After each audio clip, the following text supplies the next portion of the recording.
Right. So we are live on YouTube. I will mute those guys. um, Welcome everyone to Bezerra Spiritual Healing Center.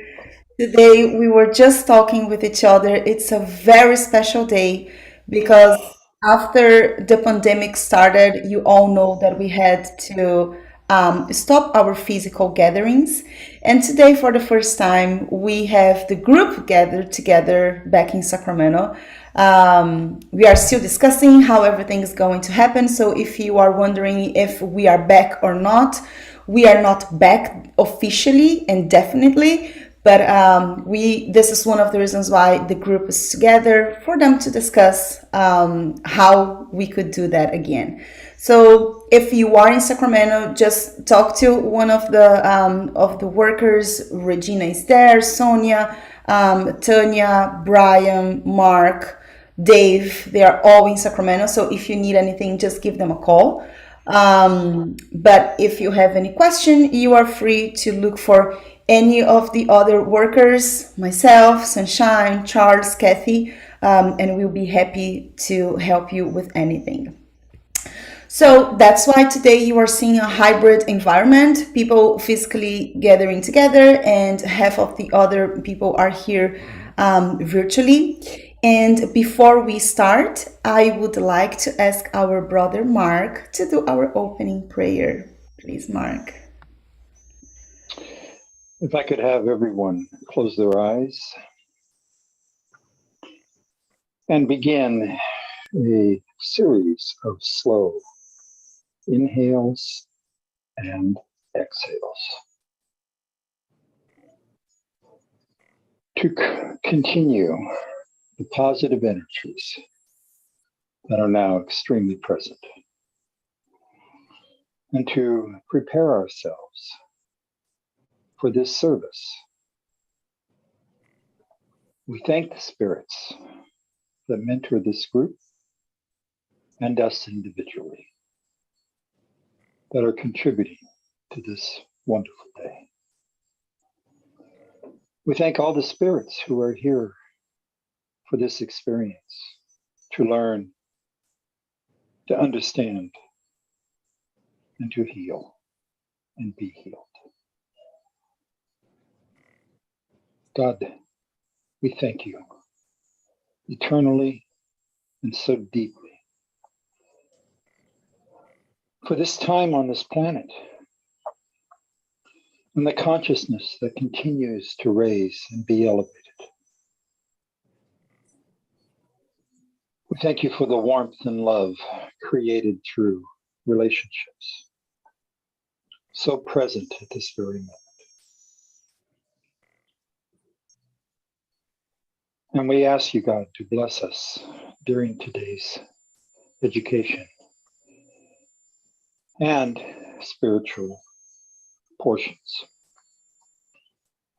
Our minds are prepared. We are receptive to all that is occurring. And with this, we request permission to open today's sessions. And so be it. So it is beautiful, Mark. Thank you. All right, everyone. So, for those who are here for the very first time, welcome to Bezerra Spiritual Healing Center. We are a non-denominational organization. So, it means that we respect all religions' belief, all traditions. Here, we are welcome to discuss. We welcome your doubts. We welcome your questions. We welcome all the discussions, of course, with respect, because this is above everything. But we do are part of United States Spiritist Federation because we like to study all the spiritual traditions and beliefs. So what we do is we read, we understand, and that's why you will see that the service is split into two parts. The first part, we will have someone speaking to us, and I will introduce her in just 1 second. And the second part is going to be a hands on healing for those who are physically together The mediums will work on you physically. For those who are not, we will do a meditation, we will pray together, and we will request for the mentors that they support us also in this journey. Mentors are going to support us regardless if we are virtual or not, but virtually we are just doing this meditation. And this also helps us to remind that our ascendance, our awakening to the spirituality has two wings. One wing is the wing of knowledge. So that's why we encourage the studying. And during the speech, we highly encourage everyone to take notes of the most important parts so then you can reflect on those thoughts along the week. We know that our mentors are already working with us, so it's going to be a good moment for us to keep reflecting along the week. And then the second part, as I said, the hands-on healing is for the second wing, which is to love, is the service, is to really put into action everything that we learn. So it's not only for us to listen, but also for us to put those into action.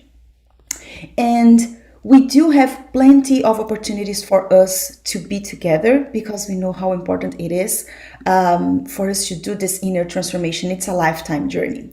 So here in this screen, you will see all the opportunities that we have to be together. So I just wanted to highlight some of those so then I don't hold us on the announcements too long. But on Mondays, we have a healing service that we welcome everyone that is in need of physical healing, spiritual healing, emotional, anything. If you have someone that it's dear to you, that is in need of some prayer, please let us know. We will include this person's name and we will pray for this person. This is a closed service, so you don't have to attend it, but we always encourage you for during this time, 6:30 to 8:30, this is Pacific time, so Mondays 6:30 to 8:30, we will be vibrating. So if you are in need or if you have someone that is in need, we encourage you to read the gospel, do a prayer, and stay connected because we'll be all working together. So this is the only meeting that is closed. All the others, we can just stay together. And I wanted to highlight that on Tuesday, starting November 1st, and I forgot saying this here, starting in November 1st, there will be a study of a new book called Forgiveness as the Way and the Way to Forgiveness at Divine Light, which is Sunshine Center that works in collaboration with BSH in this topic. So everybody is welcome to join. It's another link, so I encourage you to go to bshcenter.org and you will find the link for Divine Light in there. Although these books going to start on November 1st, it doesn't mean that you don't have services until then. So every Tuesday from 6:30 to 8 p.m., everybody's welcome to join us, and there will be various discussions in there. We just finished the Light Ahead study, and then in November we will start a new book. But until then, we have various discussions. On Wednesday, we just finished the Inner Transformation class. It was a beautiful, amazing class as well. And this coming Wednesday, we will start studying the book Living Spring from Chico Xavier through Emmanuel. It's a beautiful book. Everybody's welcome to join us.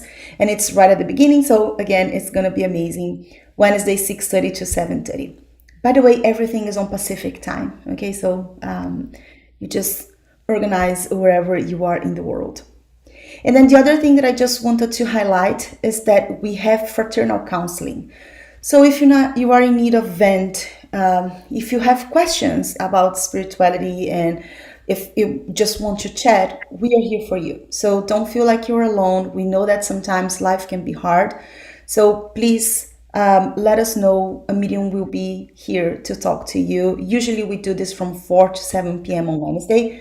But if you need any other time, we'll be happy to arrange you with someone.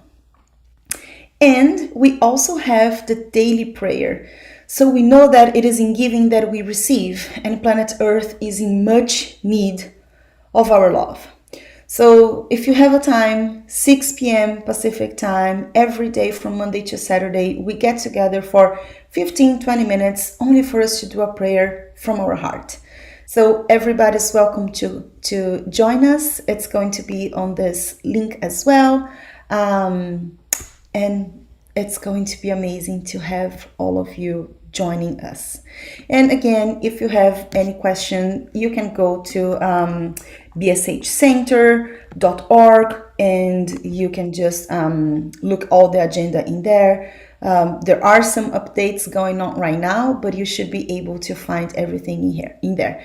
And again, if you have any question, more than happy to talk to you.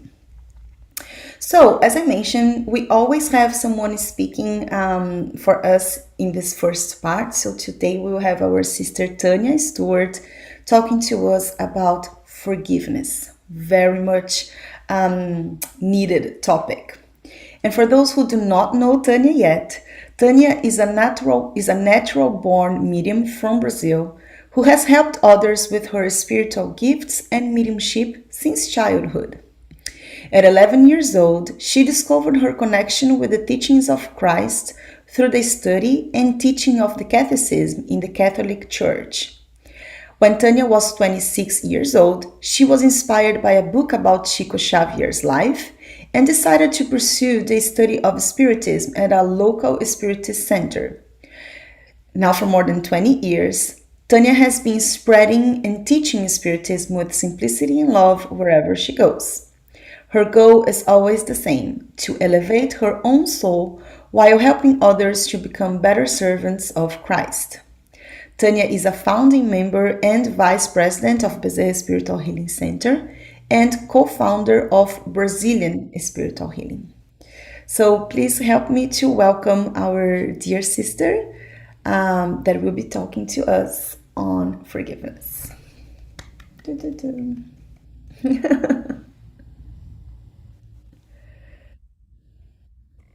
Tania, you are on mute here on Zoom, just so you know. There we go. Yeah, we can hear you now. Yeah. I just want to comment that during the book studies, if you can't make every week, that's fine. Whatever week you choose to join is the week that is needed for you, and the topic will resonate with you. I just wanted to mention that. It doesn't matter if you go through the whole book. When you're called, you're called. And other things I would like to emphasize is on Monday, since the pandemic started, on Mondays, we continue the service. You'll be witnesses of participating here with us for those who is here for the first time, and for those who have been with us and know Bezerra Spiritual Healing Center for about 12 years. We have never stopped doing this service. So because the pandemic stopped physically, but spiritually, we have been very connected, active, and studying, helping one another. And every Monday, we have a group that will be email us or connect with us or one of the members, and we'll continue the spiritual treatment. So everybody's welcome to join us through bshcenter.org so that you can see our schedule and participate with us. And the good news is soon we will have our physical spiritual center open again in Sacramento, California. So thank you so much for all of you for being here with me today. And it is a very emotional day. Have been for all of us, because when the pandemic started, we have no idea who will be hugging physically again. So for 3 years, I have been here. And during all this difficult time and difficult torments in our lives, I have known one day that we were praying and say, God, we know the life goes on. We know there is no death. And we know the spirit is connected with one another. So, but it is such a pleasure to hug my beloved spiritual family, brothers and sisters. I'm so emotional. I'm so thankful and very grateful for each of you to be here today. So the speech today was chosen because what we do at BSH Center, we remember every week about Jesus' teachings on earth to all of us.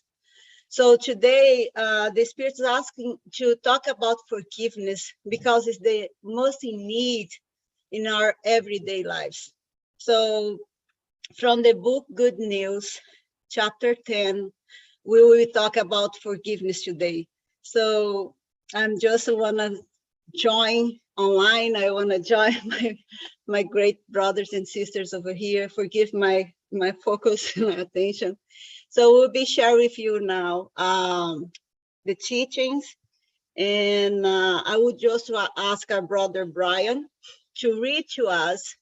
And I want you really open your mind and your heart and your ears. He'll be speak slowly for us to observe each word have its vibration in a higher level that will be resonate with your heart, with your soul, and to manifest and keep these beautiful seeds of love and light in our lives. So just let me share with you. I'm gonna remind everyone.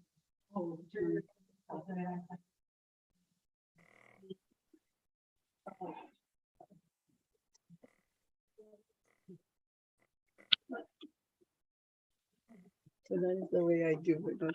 Yeah. So this is everybody can see. Okay. So chapter 10, forgiveness. The first pilgrimage of Christ and his disciples around the lake had achieved unforgettable triumphs. There were trouble. I'm sorry, are you hearing an echo on your end on the Zoom? Yes. Someone has the mic. Someone has the mic on. Could you please Turn off all your mute yourselves. Or Kiki, go ahead and mute everybody. Okay, I'm talking now and I'm not hearing an echo, so I'll start over. Fantastic. The first pilgrimage of Christ and his disciples around the lake had achieved unforgettable triumphs. There were troubled, ill people who were thankful for the relief they anxiously sought for.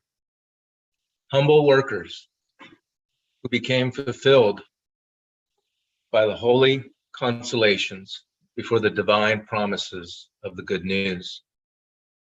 However, those activities started to call the attention of the stringent Jews who saw Jesus as a dangerous revolutionary man. The lesson preached by the prophet of Nazareth was infringing old principles of the Jewish law. The lords of the land carefully observed the lectures given to the slaves, who showed immense joy from the hope of having a new kingdom, which actually they could not understand. The most selfish people pretended to see the generous prophet as a common conspirator who wished to intensify the popular rage against the domination of Herod. Others assumed to be an unusual wizard who should be avoided. That is how the Master's trip to Nazareth resulted in an excursion of great challenges, which led to the bitter observations found in the gospel regarding the homeland of those who should have kept him in the sanctuary of their hearts. There were more than a few opponents to his ideals of renewal who arrived in the tiny village before him. They were seeking to neutralize his actions through false news and to demoralize him by feeding people with false information concocted by some Nazarenes. Jesus sensed how delicate the situation was from the first attack by the enemies of his doctrine. However, he took advantage of all opportunities to provide the best lessons through his teachings. Yes, the same did not happen to his disciples.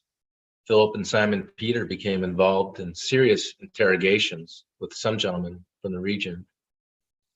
They exchanged harsh words regarding the fundamental teachings of the Messiah. In reaction to the ironic laughs and the less dignified comments, they passionately defended the teachings. There were those who saw the Lord as an active servant of the evil spirit, an enemy of Moses, a follower of unknown princes or of traitors to the political power of Antipas. The debates in Nazareth were so heated that their harmful effects were strongly felt throughout the disciples' community.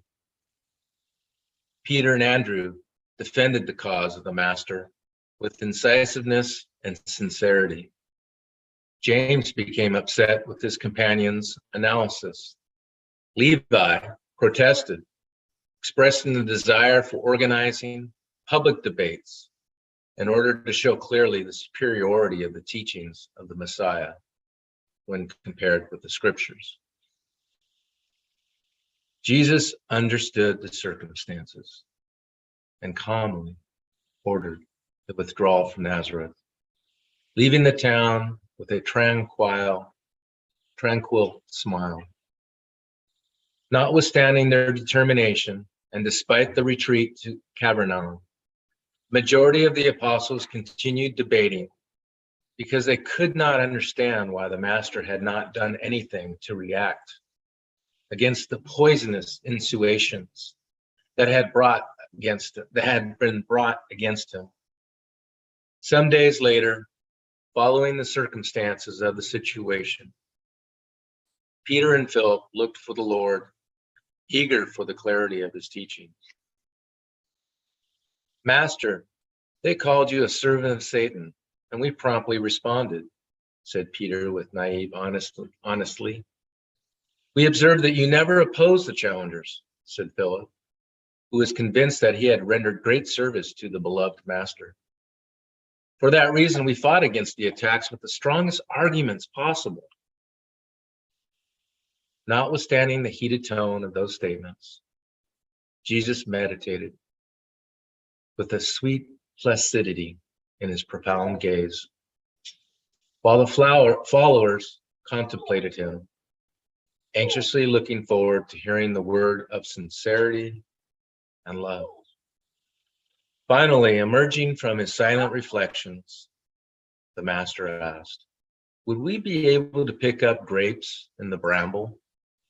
I would not, in any way, engage in a sterile argument with my opponents in Nazareth.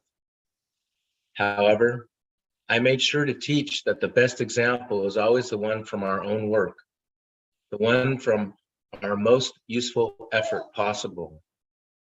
In this case, I did not stop operating in my sphere of action so that we were able to get results from our trip to the nearby town, making it beneficial by using constructive words at the opportune moment. What would be the use of long public debates filled with mockery and sarcasm? At the end, we would have only lesser chances for the triumph of glorious love and stronger motives for division and hateful opposition. We should only say that which the heart can testify to through sincere actions. Otherwise, the statements would be simply noise in an empty box.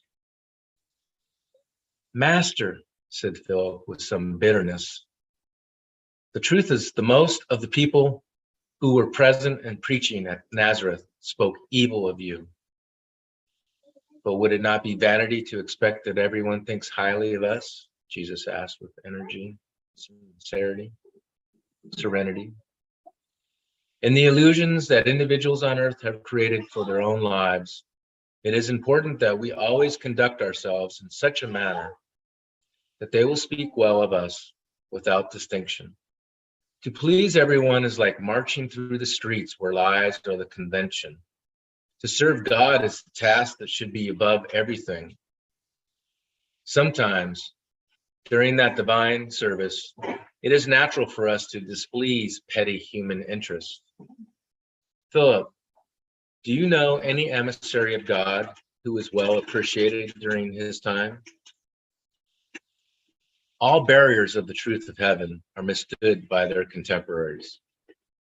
Therefore, it is essential to consider that the just concept is respectable, but above all, we need to obtain legitimate approval from our conscience through our loyalty to God.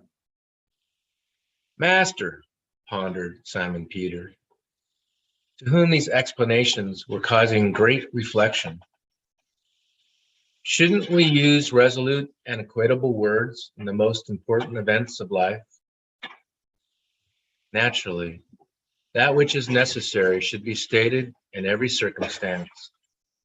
However, it is also essential to waste no time.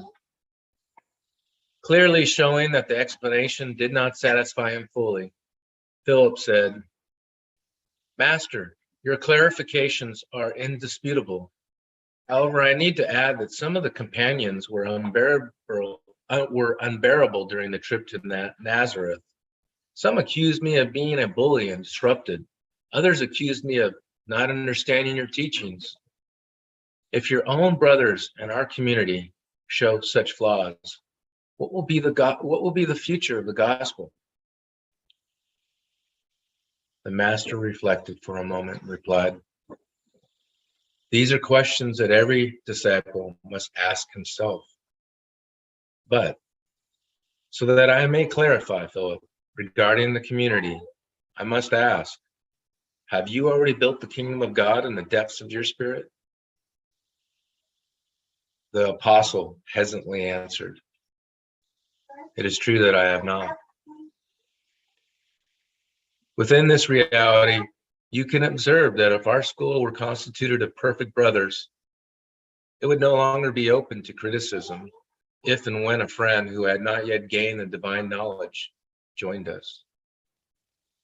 Both disciples understood this and they started meditating while Christ continued.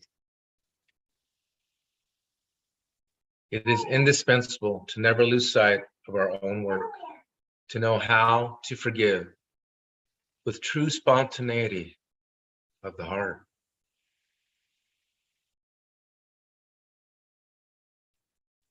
If a colleague seems unbearable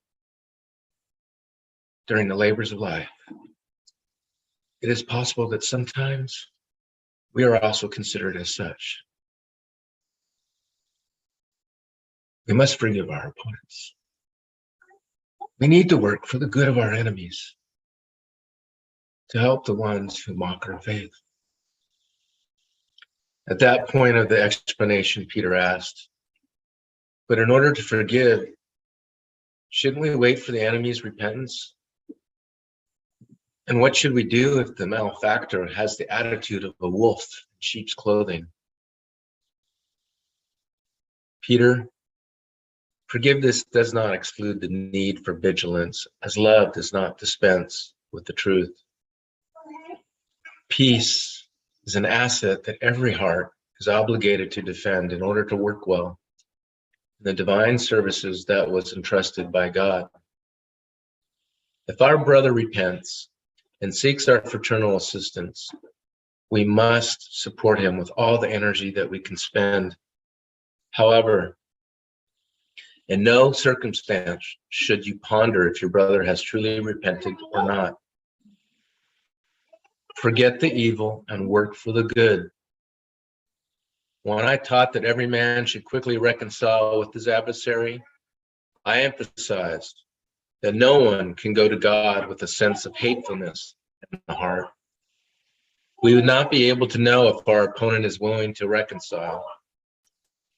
However, we can guarantee that nothing will be done without our willingness to forget entirely the evils that we suffered. If the unfortunate brother repents, we should always be willing to support him. at all times. We must forget the evil that was done. That was when Simon Peter asked his famous question, Lord, how often shall I forgive my brother who sins against me? Would it be 7 times?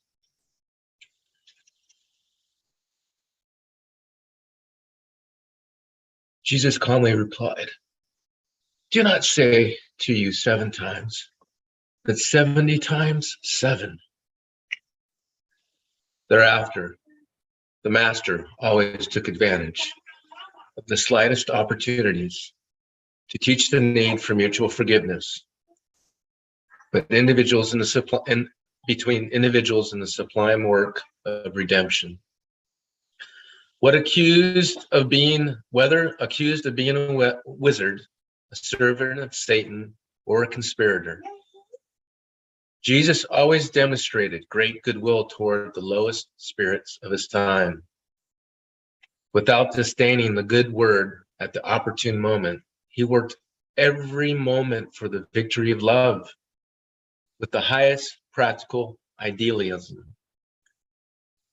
On the unforgettable day at Calvary, before his persecutors and executioners, he revealed to humanity the importance of immediate reconciliation between the spirit and the harmony of life. For such reason, he said these last words, Father, forgive them, for they know not what they do.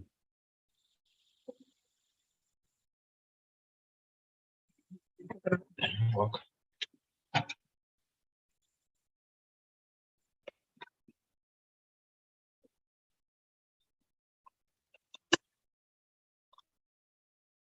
So many to reflect here, my beloved brothers and sisters. It's the lesson of our master, who in his great moment of love to all of us, he didn't impose his teachings. He didn't read any law. He has not written any books. What he did, he was an example to all of us. As we go back to the beginning of these lessons of forgiveness, and what do we know the most of Jesus? As he came for the sick. And who were the sick brothers and sisters of that time? And who are now? All of us. And as we see why the forgiveness is so important, to heal the ill, to heal the darkness uncomprehended by us, by our ignorances of the light, to know the light, to know the truth of the love. So we sin, we commit mistakes, and repetitively we continue ignoring to the news, to the good news, to the love, to the light. As we see at the time, if you go back to that story of Jesus, as I said yesterday, there is no book registering the moment from the 9 months that Jesus was in the womb of Mary. As a woman who has her own child, know the transition that we go through for 9 months. Mentally, emotionally, we are sharing the spirit mind inside of our own selves. So it's 2 minds in 1 mind. So imagine a great divine being descend from the higher realms that we can imagine, come to this physical world where we call the earth as a great prison to the spirit. So he whom has not sinners, has no sins, forgive me, came to be an example, humbly demonstrating to us that we can, through forgiveness, be in the light, find the light, and serve the light with the purity on our hearts. Because we have desires. How many of us here have been seen repetitively the same mistakes against our brothers and sisters? How many times we have been so incomprehensible with our brothers and sisters, impatient with our brothers and sisters? How many times we point fingers and criticize and judging their attitudes, as Jesus demonstrating here? We have to be good to point finger, because when we are good, we will only point the virtues of others. We will be not sharing their darkness inside. We will share the light inside of each one. So if you go back to the history, imagine the time Jesus was here with us, and imagine the great ego of the prophets, of the politicians of the time, from Rome to Judea, to that time. Imagine they imposed their law, their rules on them. And then when come Jesus with his loyalty to God, because in now Jesus' teachings, he showed to us to be loyal to God. And any time he said, I can do it, I will do it for you. No.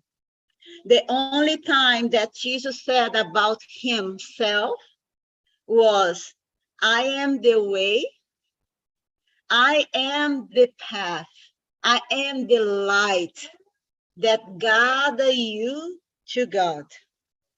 But like our sister Valerie said yesterday to us, we cannot go to God without knowing God.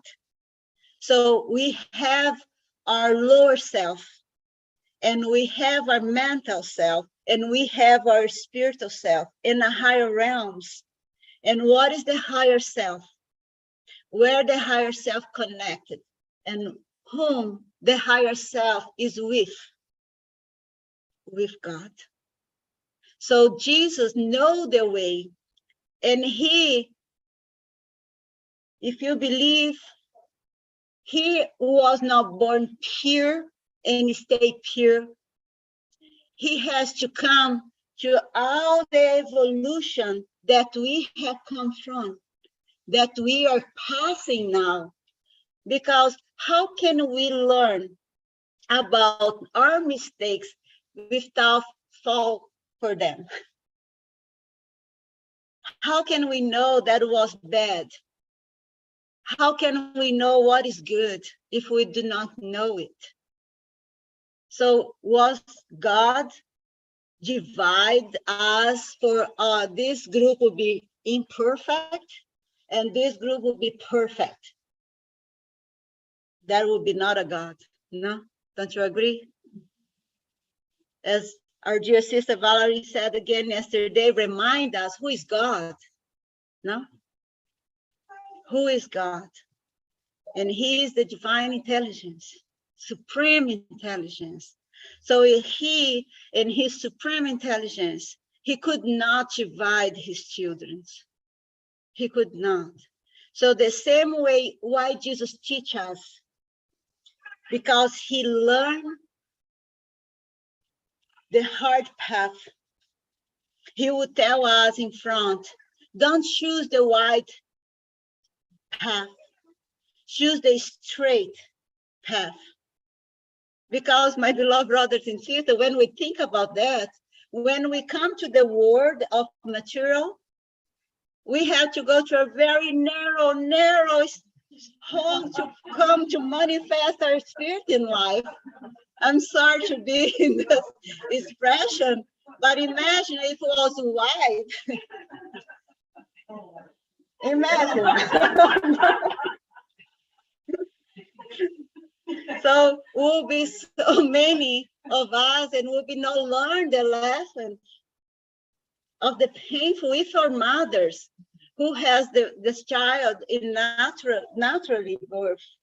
For the mother, she will learn to love their child with much significant attention than those who are not. That is different. I said to myself, I have cesarean, and I understand a lot have to pass through that test, because I witnesses my daughter-in-law 3 years ago, after the birth she gave to my granddaughter Isabella, and it was a natural birth.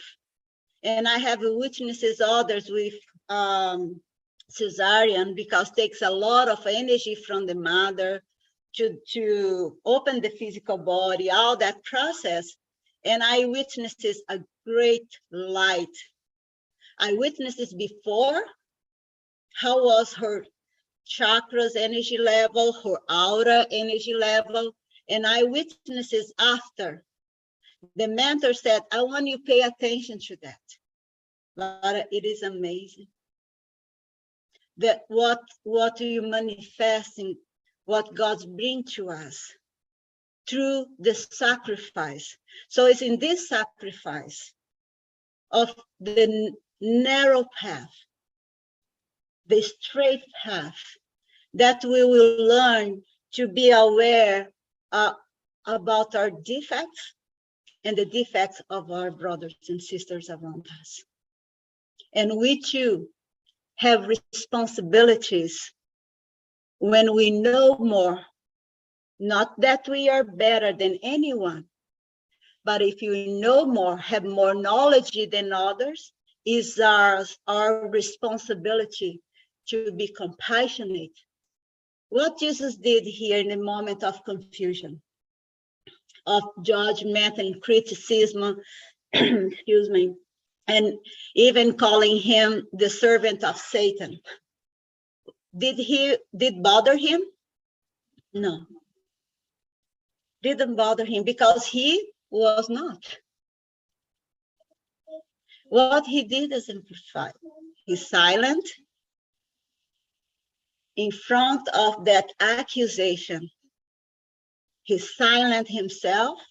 And what he did? He walked away. He didn't confront. He didn't prove who he was, who he is. He didn't want to prove that. And that will happen with us. When someone confronts us, what we do? We fight. We create a barrier in front of us. And so, Dave, I'm sorry, I don't want to be your friend. If you're my brother, sibling, I came from a wrong mother. I think God is punishing me to be your sister. So I'm cutting my cords with you. I don't want to be your friend or your sister. Take my name out of your list. So that is why we do. I do too. Forgive me, but I sometimes do too. Say, God is enough. I cannot handle anymore. So I would say a lot of things. Sometimes I would say, oh my gosh, I can't. But I meditate, I pray again, and then the forgiveness comes. we must learn to forgive. And when the apostles, as a group, when he talks here about the group, the apostles want to defend Jesus. And one say this, other say that. And what do we do in our group?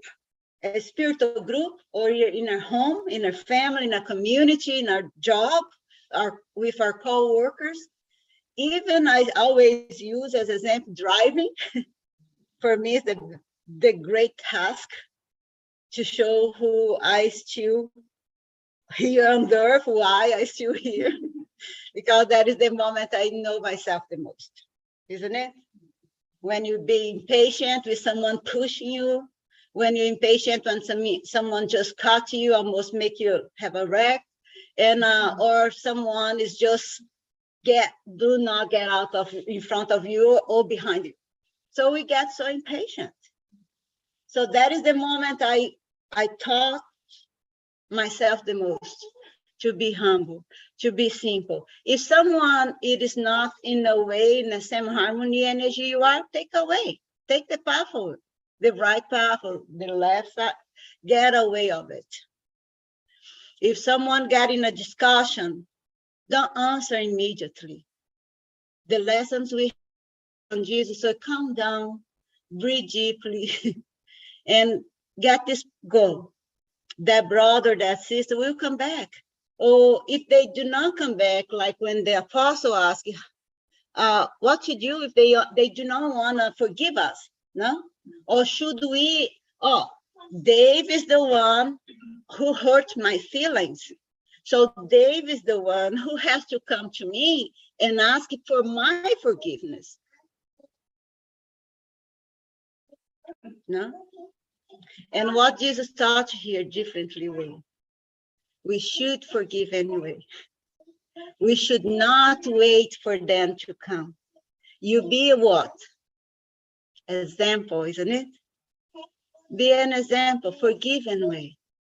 Love your enemies. Do good for those who harm you. Keep praying for them. Jesus said that? Pray for your enemies. How to pray for our enemies? How to pray? Visualize them doing good. Visualize them learning the truth. Said to them, remember, we are soul, we are spirit. We feel. Aren't you feeling this this beautiful energy here? Aren't you feeling the love that we are sharing this moment with others? The spirit are here with us. They are happy. They are there with you in your home, in your heart. So just feel, wish that love. Visualize them inside this love. Don't ask for perfection. We are not here to change anybody. We are not here to change their minds or their hearts. Just be an example. And I remember a story when Chico Xavier said, Chico is an old woman. She came to Chico and said, Chico, I'm tired of my husband. We have been together over 55 years together. So if Jesus said to Peter that we should forgive 77 times, that is 490 times, the mistakes of others to ourselves, and I'm done. I'm done with him. I have done my part. If I count the 55 years together and so many times I have forgiven him, so it will be 4,900 times. So can I divorce him? I'm done. I cannot be again. And so Chico said, one other things I really admire on Chico, he never answered immediately. He said, let me question. asked that question for Emmanuel, my mentor, and asked him for advice. So they were there, and so Chico, of course, Emmanuel was there next to him, and Emmanuel whispered in Chico's ears and said, "Tell her that the apostles forget to writing." Is a 70 times 7 each mistakes.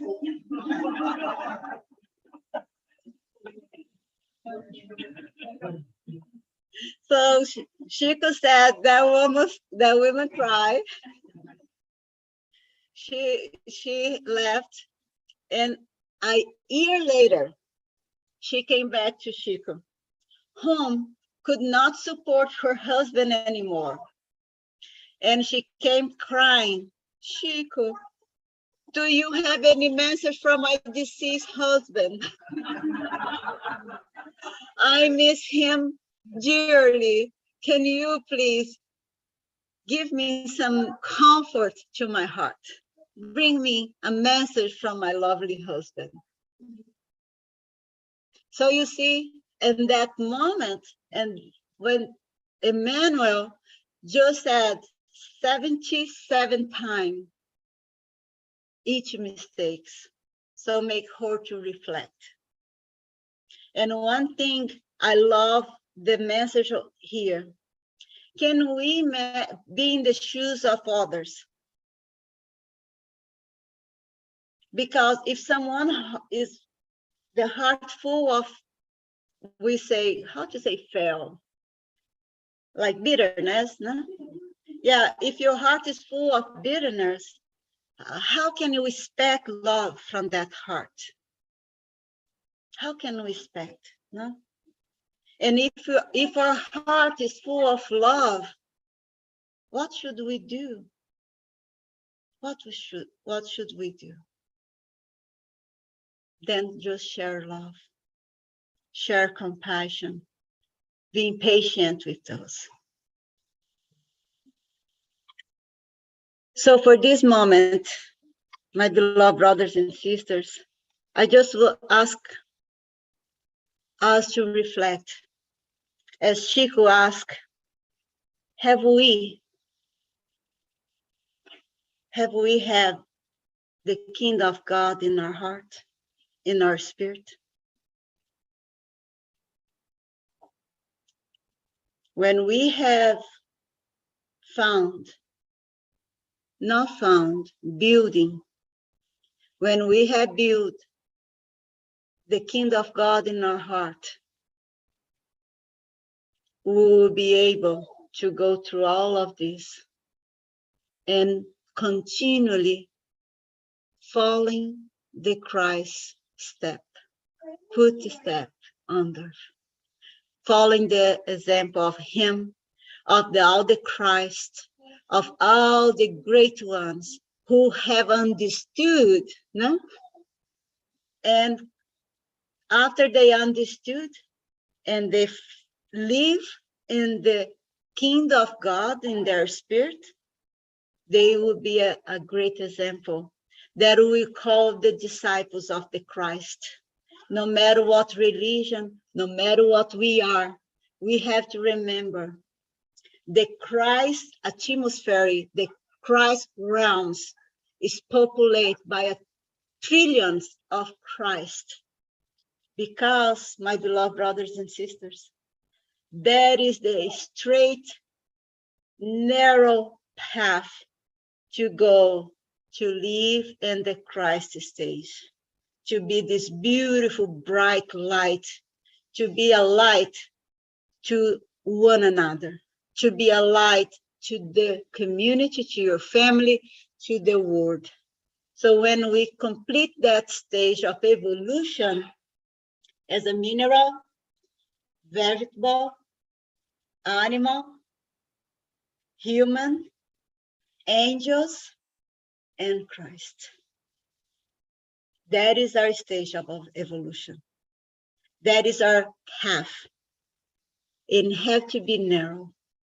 have to be straight for not take our mind and our attention from the focus of to do good, to be good, and to be a good servant of God, whatever, whenever we are.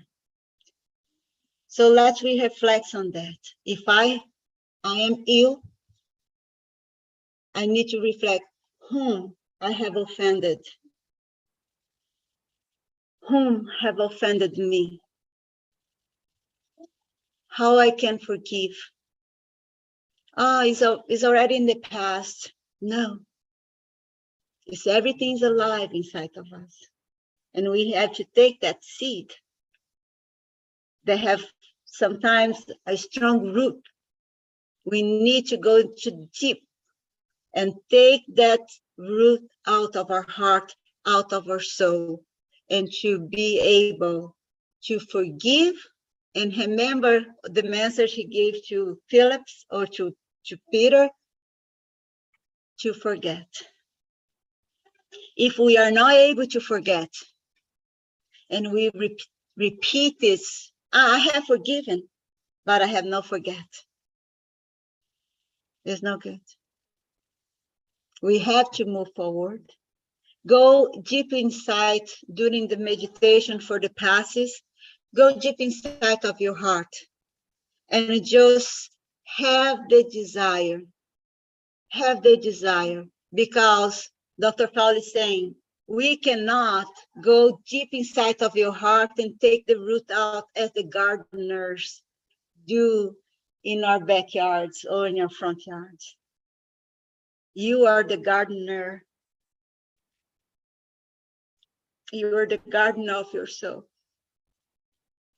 So only you know, Dr. Paul is saying, only you know the good seeds and the bad seeds you have planted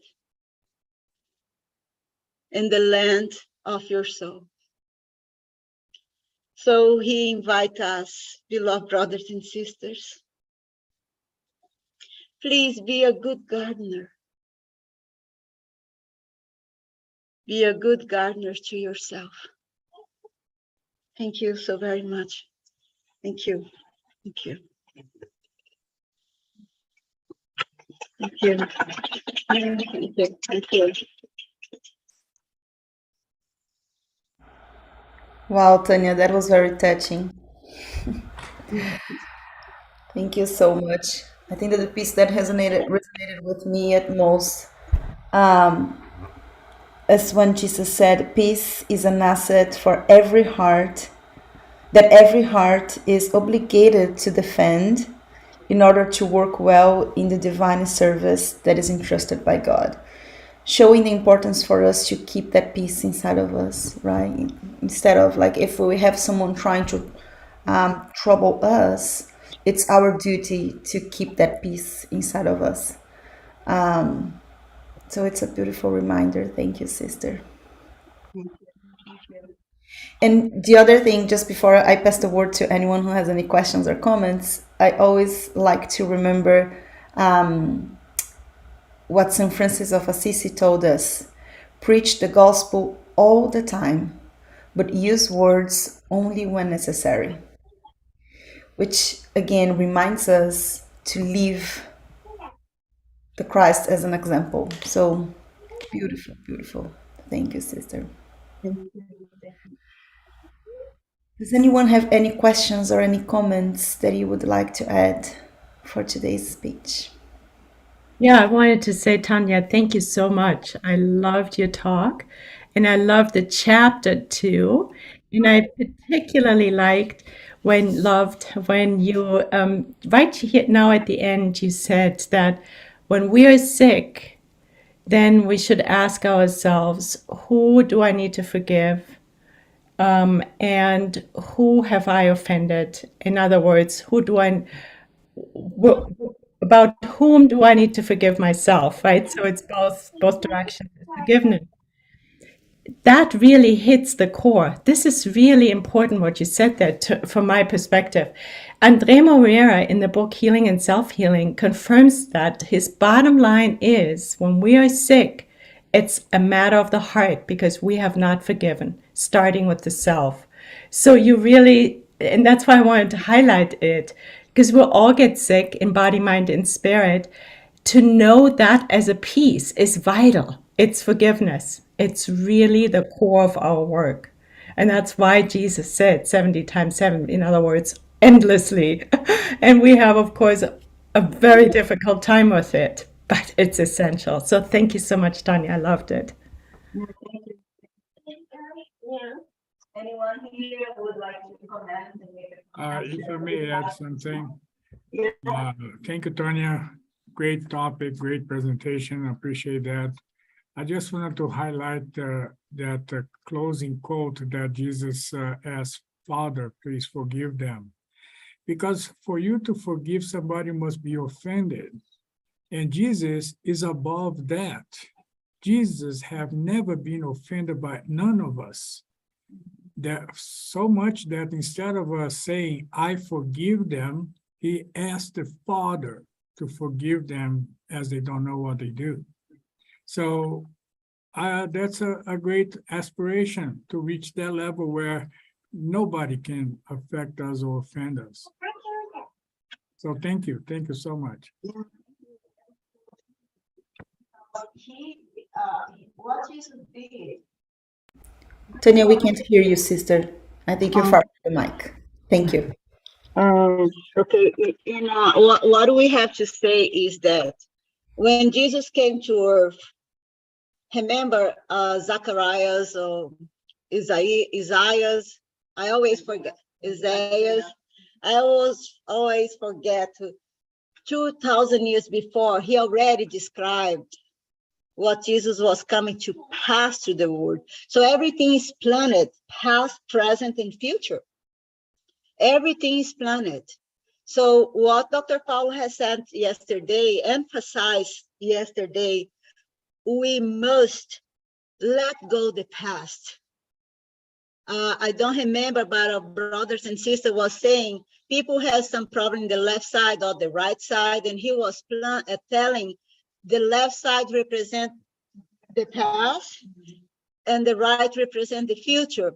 With too much worry, too much attention to the past, that is not getting you out your present life. And when the problem is more in the right side, it is too much worries about the future. And we are losing our opportunity, losing our time, paying attention or to the past or to the future. So what is forgiveness? We do not forgive the past. We do not forgive those who has offended us in the past. And like our brother quoted there, he has nothing to forgive him, but he want to use that opportunity as an example. And we will see on Jesus' teachings the great, how great the word and how great he was loyal, his loyalty to God. Because that what Jesus was the great example to us, to be loyal, not to himself, to be loyal to God. So in the moment of the cross, he was there among brothers who has a great sin. And he used that because they said, remember what they said? If you are the Son of God, get out the cross, no? And he could use that, don't he? But what he chose to do, to be humble, to be simple, and to use the ones that was there to asking to respect. If you are the Son of God, please pray for me. And Jesus said to him, as you have recognized me as the Son of God, tonight you will be with me at the paradise. Isn't it? So it is very important for us to understand the Christ teachings, not to get in the position of a lot of other religions is putting us against this Christ teachings. We are here to really open our heart and our mind to every word that came out from Jesus. So that's why I love the most the teachings of our Lord Jesus, because in the past, when we think about the past, we don't think in words, we think in images, isn't it? It come image to our mind.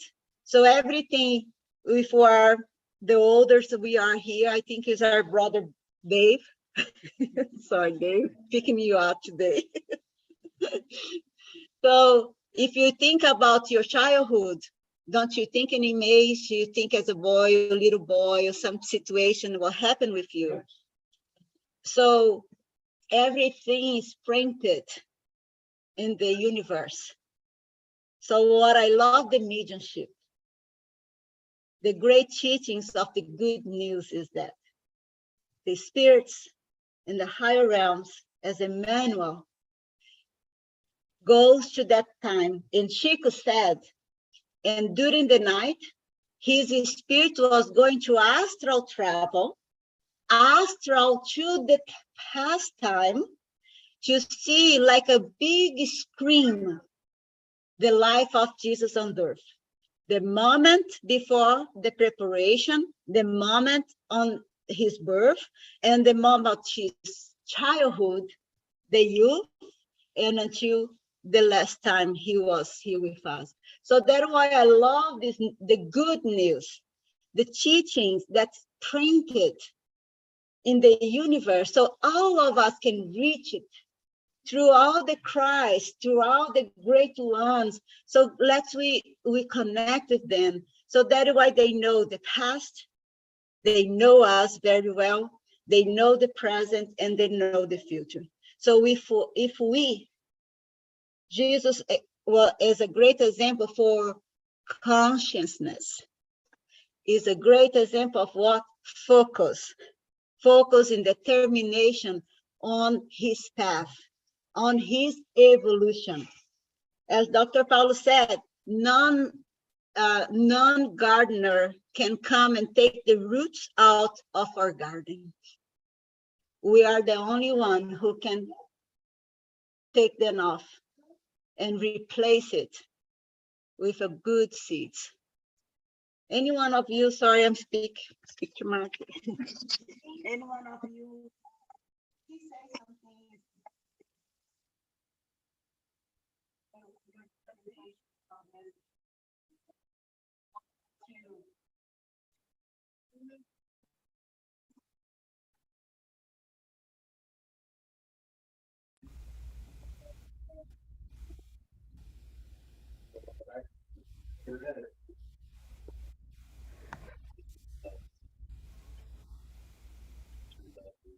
We can't hear, I'm sorry. Can you No. hear me now? Yes, we can now. Thank you, brother. When I was reading,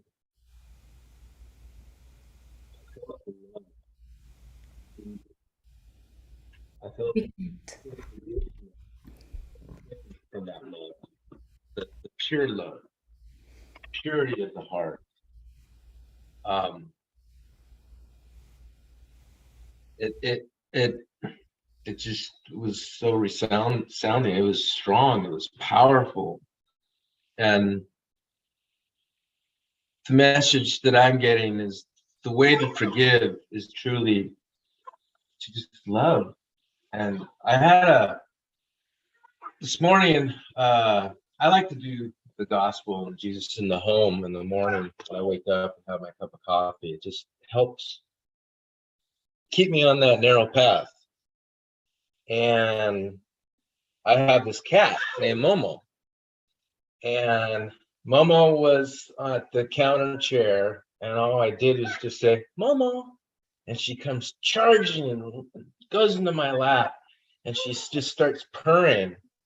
And I'm just petting her, and I'm just, wow. She lets me practice love every morning when I wake up. And it just set me in that narrow path that ability to embrace a brother and sister wherever I am, with whatever I'm doing, with whatever they might say to me that might feel like a stab to someone, but then I can let it go and not react. So, like Tanya was saying, I'm not perfect too. And sometimes I fall prey to one of those daggers that are coming at me. But today I had this wonderful experience from a non-human to teach me about love that I receive constantly. And then I hear this presentation today, and it's the love and the words that was just so powerful. So I hope that I can stay like Jesus does in that moment, so that he can respond in a way to help raise everybody in their evolution through the charity that he shared, through that purity of the heart. And as we always hear, the way to heaven is through charity, with the purity of the heart. That is the salvation that we will receive when we reach that state which Jesus is always in. Thank you, Brian. They cannot hear. No, I can speak loud. I thought that what Brian said was, I hope I can stay in this state, all this love that he was getting or giving to the cat.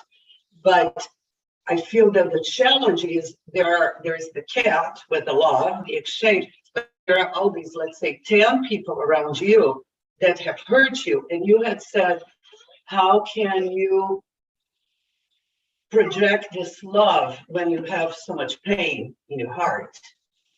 And I feel that the challenge is to stay in that moment of the love when you are dealing with all these people that are constantly coming at you, and you are supposed to forgive them. And I think this is our path, but it's very challenging. It is so challenging to us that what is the most difficulty that we face? As we have to live with folks in the present, and in that moment, we forget that the stage of mind is different than the stage of the heart. So the ego got in front, and then we will be putting the words without thinking. Because like Jesus said, when the apostle came to him as a childish, oh, master, so Regina said you are a devil. Dave said you are the prince that want to take gathering souls, no? That you have a plan from taking Herods out of the power. So what he did say, he's silent. He's silent. So I believe that if we learn, because I still not in that stage either, your sister, I'm not in that stage yet. But if you learn, like other day we have the teachings of vigilance on our Wednesday inner transformation class, and the teachings of vigilance, what Jesus does. In this message, he talks about vigilance too, is to be aware, to be vigilant, to be attentive to your mind, and to be attentive to your heart. So when you get in that stage of vigilance, to be aware of the mind and to be aware of the mouth, because the mouth threatens us, no? The mouth is like a little child that run and pull the words out before, because after you putting the words out, you cannot take the words back, isn't it? It's actually even the thoughts. We can't take them back either. It starts with the thoughts. But the teachings of the great ones, they teach us that we can have the thoughts, but we can neutralize and delete the thoughts before we manifest the thoughts, because the words is the materialization of the thoughts. So if we be aware of that, so we will be able to not get inside that energy. It is tough, but it is a great homework for each of us. Anyone else, please? This is also why they were saying there's a difference between the love that you have for your family. There's a difference you have for your love that you have for your friends. And it's okay to have that difference. You're supposed to not think ill of that person. Oh, I wish he was dead. Oh, I wish they this or that. Oh my God, oh, crack a tooth on that. You know what I'm saying? These are the thoughts they don't want us to have. So to practice not saying anything negative is helping us stay on that path, or creating this space for us to grow from. We don't like that person, fine, don't like them, but don't wish them ill. Don't wish them ill. You don't have to go to their house. You don't have to eat their food. You don't have to ain't your teacher. Just leave them alone. You know, leave them alone. But keep your mind clear. Stay out of it. Yes, stay in your lane. Stay in your lane. That's very important, and it's always something we have to practice every single day. I'm a mother, and I practice it with my children to the day. You still got to practice keeping your mind wholesome and in line. Because one thing my mother always told us when we were little, God is watching you, and everything you do is being written down. I said, oh my God, I have to watch everything. So I was, for the rest of my life, I was always being careful about what comes out. I don't want to have to lay in bed all night saying, oh my God, I'm so sorry. Oh my God, why did I say that? Oh, I wish. No, I don't like that feeling either. So I try to prevent all of it. So that's my story I'm sticking to. That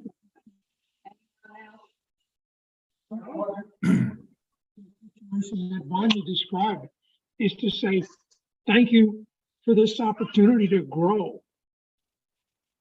Because when you've got people around that, you can think of all kinds of descriptions about what their aptitude level might be and what equipment it would take to try and identify it, because it's pretty hard to find.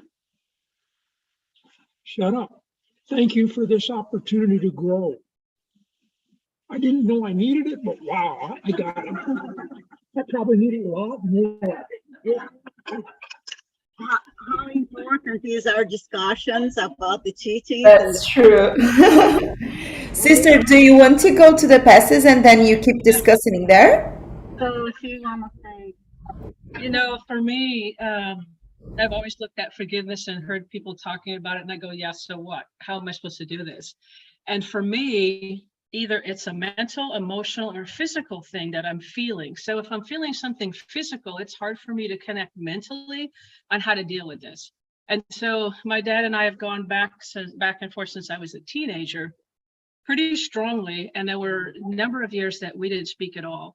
And I called him on his birthday one day. I was out walking, and his wife answered the phone, and I heard him say, "What the hell does she want?"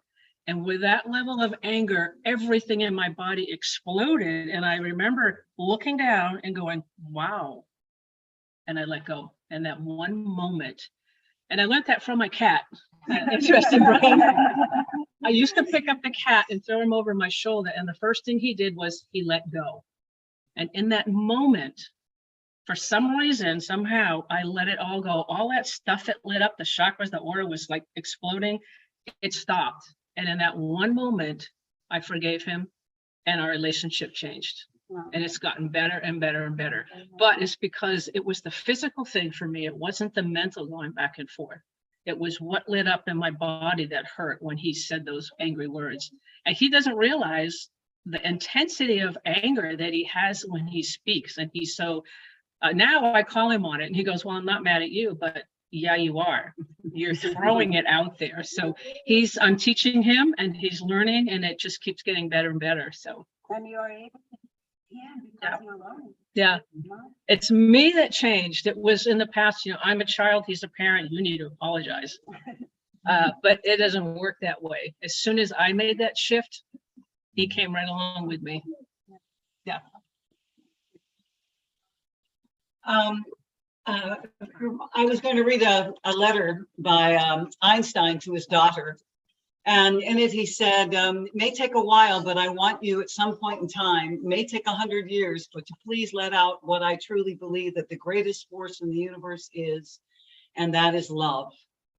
And that if people really understood what was holding everything together and the animating force of all things, it is love. We would, what am I trying to say? It's not science and metaphysics are the same. So that's all I wanted to say. Thank you. Greatest force. Thank you. Thank you. Okay, dear sister. Okay, everybody. So thank you so very much for the opportunity. As you continue the service there, we ask you all for continue praying with us as we are going to do the second part as the spiritual work. Thank